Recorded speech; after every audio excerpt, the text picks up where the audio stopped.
ہمیشہ سے آنے والا دھرم، آسمان سے زمین پر ہمیشہ سے کون سا دھرم آیا؟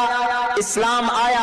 پتا چلا شاشوت کا مطلب بھی اسلام اور سناتن کا مطلب بھی اسلام۔ اسی لیے مولانا ارشد مدنی نے کہا کہ ہمارا دھرم نہیں بدلا ہے، ہم اپنے دھرم میں ہیں، تم اپنے دھرم کو یاد کرو، تم اپنے دھرم میں واپس آؤ، تم اپنے ابا کے دین کو بھول چکے ہو۔ تمہارا بھی ابا کون؟ آدم۔ ہمارا بھی ابا کون؟ آدم۔ تمہارا دھرم کیا؟ سناتن۔ سناتن کس دھرم کو بولتے؟ سناتن اسلام کا پرانا نام ہے۔ جین منی لوکیش صاحب مائک پر آ کر چیخ لینے سے، اپنے ڈپلیکیٹ خداؤں کے فون پر بھاشن دے دینے سے، ہمارے استاد محترم مولانا ارشد مدنی کو رسوا کرنے کی وجہ سے، مائک پر بھاشن دے کر چلے جانے سے حقیقت سامنے نہیں، حقیقت بدل نہیں جاتی۔ حقیقت وہ ہے جو عبداللہ بول رہا ہے۔ اگر آپ کو کنفیوژن ہو، آپ نے چیلنج کیا تھا کہ ہم سہارنپور آنے کے لیے تیار ہیں، مولانا ارشد مدنی صاحب سے بعد میں آپ بحث کرنا، پہلے آؤ مولانا ارشد مدنی کے ششیہ سے، ان کے طالب علم سے، ان کے اسٹوڈنٹ سے۔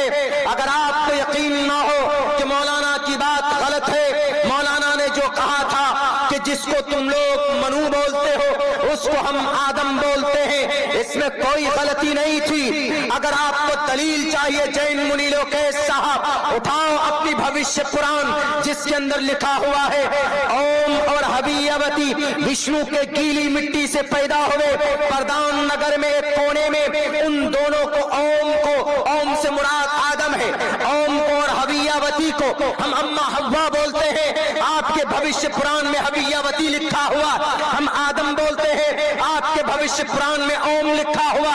اوم اور حویوتی وشنو کے گیلی مٹی سے پیدا ہوئے، وشنو نے اپنی گیلی مٹی سے پیدا کیا۔ وشنو مینس رب، اور آدم کو بھی رب نے پیدا کیا۔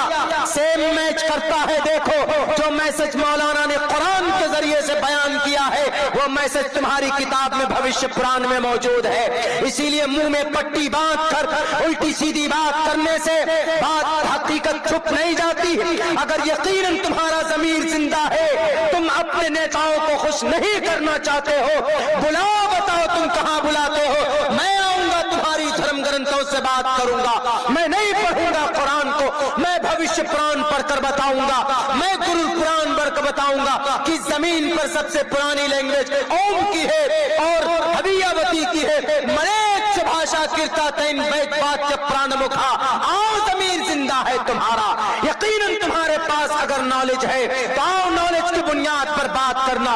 ہمارا قرآن جھوٹا نہیں ہو سکتا، حضرت مولانا ارشد مدنی کا اسٹیٹمنٹ غلط نہیں ہو سکتا، اس لیے کہ دلائل کی روشنی میں انہوں نے بات کی ہے۔ مولانا نے جو کہا کہ ہم جن کو آدم مانتے ہیں آپ ان کو منو مانتے ہو، مولانا نے قرآن کی روشنی میں بات کی، میں وید کی روشنی میں تمہیں بتاتا ہوں۔ اوم اور حویوتی وشنو کے گیلی مٹی سے پیدا ہوئے، پردان نگر میں ایک جگہ رکھا گیا ان دونوں کو۔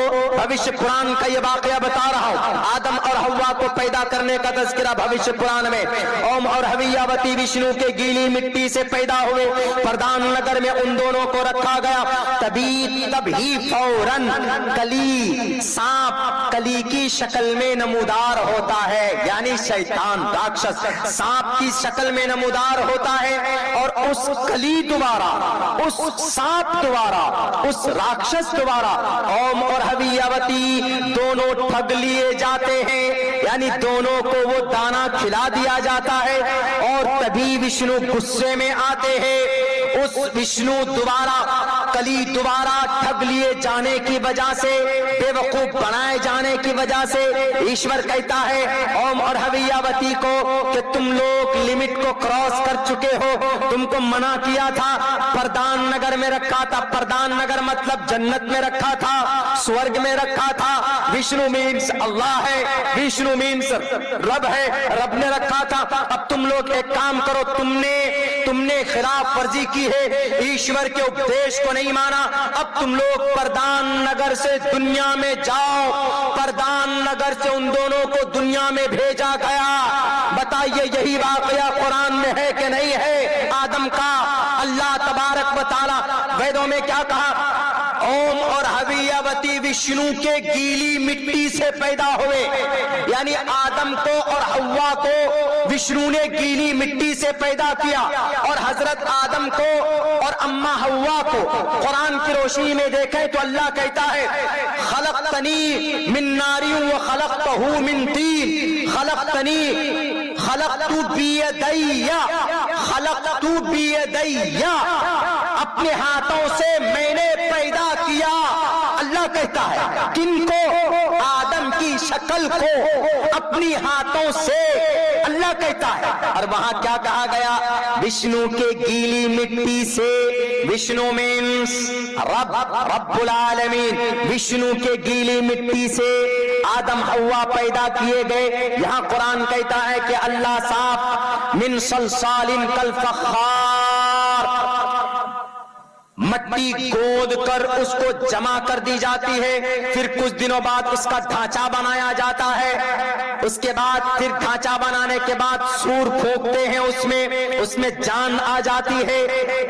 حضرت آدم کے مجسمے میں ادھر اللہ کہتا ہم اپنے ہاتھ سے بناتے ہیں، ادھر بھوشیہ پران کہتا ہے کہ وشنو کے گیلی مٹی سے پیدا کیا گیا اوم اور ہویاوتی کو۔ جین منیلوں کے صاحب مت بھولیے یہ آپ کی راجنیتک پہلو تھے کہ مولانا تو کچھ نہیں بول پائیں گے، ان کو ویدوں کے بارے میں جان نہیں ہے۔ میں جانتا ہوں آپ کے وردمان مہاویر جین سوامی کی پیدائش سے لے کر ان کی موت تک، میں جانتا ہوں آپ کے جین دھرم کی تاریخ کیا ہے۔ کیا آپ کے وردمان مہاویر جین سوامی 2700 سال پہلے 30 سال کی عمر میں بنواس کاٹنے نہیں گئے تھے؟ کیا وہ ہندو دھرم سے الگ نہیں ہوئے تھے؟ کیا انہوں نے ویدوں کو نہیں ٹھکرایا تھا؟ کہ ہم رگ وید یجروید ساموید اتھروید کو نہیں مانتے؟ تب جا کر انہوں نے یہ کہا تھا کہ ہم الگ مذہب بنائیں گے، تب جا کر انہوں نے جین دھرم کی استھاپنا کی تھی 2700 سال پہلے۔ آپ کے وردمان مہاویر جین سوامی جن کو آپ بھگوان مانتے ہو کہاں پیدا ہوئے؟ جہاں آپ کا بھگوان پیدا ہوا ہے اسی اسٹیٹ میں عبداللہ سالم کا بھی جنم ہوا ہے۔